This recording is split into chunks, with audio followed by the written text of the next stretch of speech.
Have you ever heard the expression or heard someone say that you have to get sober for yourself? You can't do it for your kids. You can't do it for anyone else. That didn't work for me.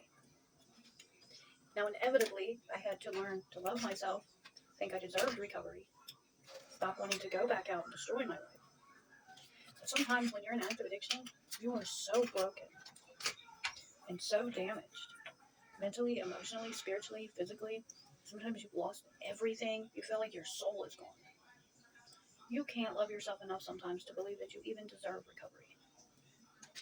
So if you're waiting, if you're dealing with that constant cycle, I'm going to get clean tomorrow, I'm going to do it tomorrow, I'm going to stop tomorrow, and you're waiting thinking that when tomorrow comes, you're going to love yourself enough to do it, you're going to want to do it for yourself, you're going to think highly enough of yourself, it's not going to come like that for everybody. If you can find whatever reason that you need to get help, and that's what you hold on to for that moment. If you've lost your kids in active addiction and you're trying to get your kids back, and that's the reason that you use because you hate yourself so much, let that be the reason that you get clean. If your family has been torn apart by your addiction and you want to do it for them for that moment, then let that be the reason that you stop destroying your life. The longer you stay in recovery, you will learn to like yourself because you'll like the choices you're starting to make. And that like will turn into love. And then you will eventually respect yourself and demand that other people respect you too. So if you're waiting to have this overwhelming desire because you love yourself so much, that doesn't come for everyone else. For everyone, it just doesn't. It didn't for me. When I was in active addiction, I hated every part of my being. And I was mad and I was angry that I kept waking up.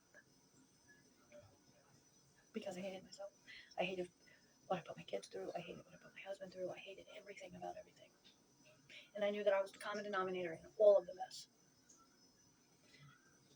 I got clean because my husband said, I can't make you get clean, but you cannot come home anymore. If you leave this treatment, if you don't go to treatment tomorrow, you have to go somewhere else.